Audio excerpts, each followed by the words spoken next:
तो भाई 2025 से भारत के अंदर लागू होने जा रहा है BS7 नॉर्म। पर अब ये BS7 नॉर्म है क्या, क्यों इम्प्लीमेंट करे जा रहे हैं और क्या BS4 गाड़ियों की तरह अब पुरानी BS6 गाड़ियों को भी बैन कर दिया जाएगा, इन सभी सवालों के जवाब आपको मिल जाएंगे हमारी आज की इस वीडियो के अंदर। पर उसके पहले आपको वीडियो पूरी देखनी पड़ेगी बिना स्किप करे, और वीडियो में बताए गए इन्फॉर्मेशन जरा से भी इंफॉर्मेटिव लगी या ये इन्फॉर्मेशन आपके नॉलेज में जरा से भी वैल्यू एडिशन करने में सफल हुई तो हमारे इस चैनल को सब्सक्राइब जरूर कर देना, बिकॉज ऐसी वीडियोस हम हमेशा लाते ही रहेंगे। तो चलिए सीधे ही शुरू करते हैं कि आखिर ये BS7 नॉर्म्स है क्या। तो देखो मैं आपको बता देता हूँ, हमारा जो भारत नॉर्म्स है वो पूरी तरह से इंस्पायर्ड है या कह लो कॉपीड है यूरो नॉर्म से। अब ये यूरो नॉर्म्स क्या है मैं आपको बताता हूँ। 1987 में यूरो की काफी सारी कंट्रीज एक साथ आई थी और उन्होंने डिसाइड किया था कि गाड़ियों के अंदर मैक्सिमम पोल्यूटिंग लिमिट होनी चाहिए, यानी एक गाड़ी मैक्सिमम इतना पोल्यूशन कर सकती है विद इन 1 किलोमीटर। बस उसी को इम्प्लीमेंट करते करते 1992 में यूरो 1 इम्प्लीमेंट करा गया, जिसके अंदर जो लिमिट थी उसको रखी गई थी 970 mg, यानी कि एक गाड़ी 970 mg NO2 को रिलीज कर सकती है 1 किलोमीटर के रन में। यूरो 1 की सफलता के बाद 1996 में यूरो 2 को इम्प्लीमेंट करा गया, जिसमें इस लिमिट को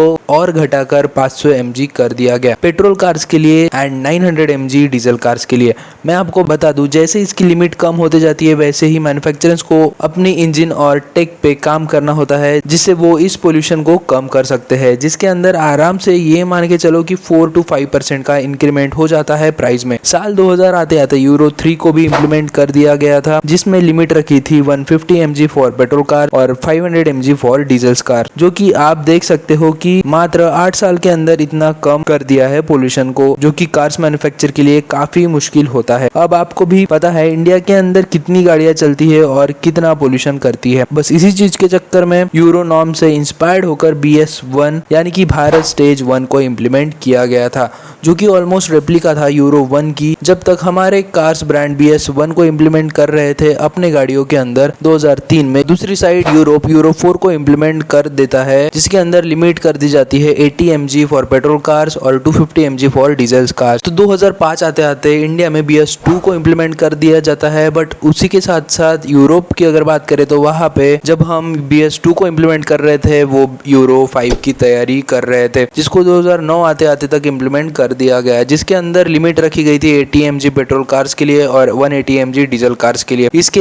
एक साल बाद ही 2010 में BS3 का इम्प्लीमेंटेशन होता है, जो कि यूरो 3 पर बेस्ड होता है। यानी कि आप देख सकते हो इंडिया यूरो नॉर्म से कितने पीछे चल रहा था, बट यूरो नॉर्म्स को अभी भी चैन नहीं मिल रहा था। 2014 के अंदर यूरो 6 को इम्प्लीमेंट कर दिया गया, जिसमें लिमिट घटाकर 60 mg कर दी थी पेट्रोल कार्स के लिए और 80 mg कर दी गई थी डीजल कार्स के लिए, जहां पे अभी भी हमारे इंडिया के अंदर खाली BS3 इम्प्लीमेंट करा जा रहा था। इसलिए 2017 में BS4 को इम्प्लीमेंट करा गया इंडिया के अंदर, जो कि बेस था यूरो 4 के ऊपर। जैसा कि आप देख सकते हो भारत स्टेज कितना पीछे चल रहा था यूरो नॉर्म से, इसीलिए इंडिया के अंदर BS5 को नहीं इम्प्लीमेंट करा जाता है, सीधा BS6 को इम्प्लीमेंट करा जाता है 2020 में, जो कि बेस था यूरो 6 पे। यानी कि अब हमारे इंडिया अप टू डेट हो चुका था बिल्कुल। बट इसके बाद खाली अप टू डेट ही नहीं, भारत ने थोड़ी बाजी मार ली एंड BS6 का फेज 2 को लॉन्च करा गया, जिसमें उन्होंने ऐड करा रियल लाइफ इमिशन टेस्ट, जिससे ये होता है एक गाड़ी को रियल लाइफ कंडीशन में टेस्ट करा जाता है कि कितना इमिशन करती है वो एक रियल लाइफ कंडीशन में। तो ये प्लस पॉइंट आ गया था भारत स्टेज नॉर्म के लिए। बट यूरो नॉर्म्स कहाँ मानने वाला था। यूरो नॉर्म्स ने 2023 आते आते 6000 पेज का एक अमेंडमेंट तैयार करा गया यूरो 7 को लेकर, जिसमें भाई जो उनके एक्सपेक्टेशंस है वो सुन के आप भी हैरान हो जाओगे। अब यूरो 7 के एक्सपेक्टेशंस को अगर हम देखें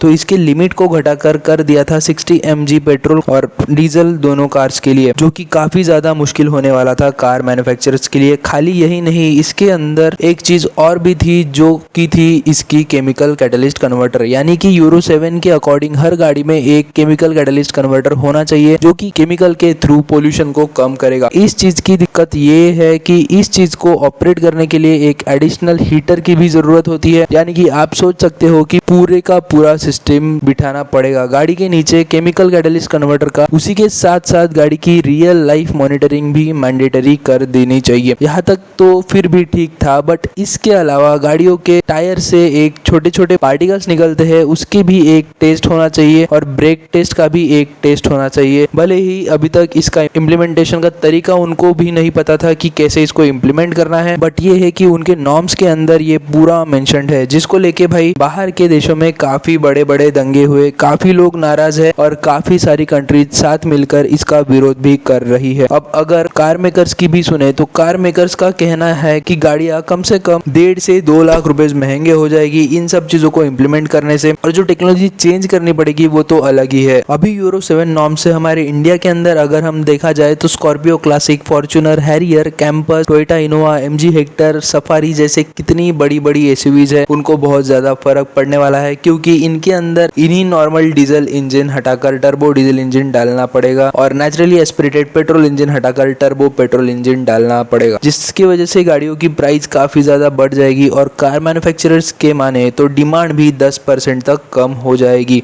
तो आप खुद ही सोचो, एक नॉर्मल मिडिल क्लास आदमी जिसको एंट्री लेवल गाड़ी लेनी है जो कि अभी के टाइम में ऑलमोस्ट 6 लाख रुपए की पड़ जाती है, बट BS7 के लागू होते ही ये गाड़ी आराम से 8 लाख तक चली जाएगी। तो अब इसमें नुकसान किसका हुआ भाई? नुकसान मिडिल क्लास लोगों का हुआ। बाहर के देशों में तो फिर भी बहुत सारी फैसिलिटीज है, जिसमें अगर गवर्नमेंट यूरो 7 को इम्प्लीमेंट करेगी तो वो RTO में कंसेशन देगी, उसके साथ साथ रोड टैक्स में कंसेशन देगी और भी ऐसे ही स्कीम्स निकालेगी जिसमें कस्टमर को ज्यादा नुकसान ना हो। मात्र मैक्सिमम 15 से 30 हजार रुपए बढ़ जाएंगे कार्स के प्राइस पे। बट इंडिया के अंदर ऐसा कुछ भी नहीं है। पिछले साल की बात है जब हमारे ट्रांसपोर्ट मिनिस्टर श्री नितिन जी गडकरी ने भी कहा था कि BS7 के लिए आप लोग तैयार रहो, यानी कि संकेत है कि बहुत ही जल्द BS7 को भी इंडिया के अंदर भी इम्प्लीमेंट करा जाएगा। और अगर ऑल ओवर बात करें तो यूरो 7 और BS7 एक्सपेक्टेड है कि 2025 तक इम्प्लीमेंट कर दिया जाए।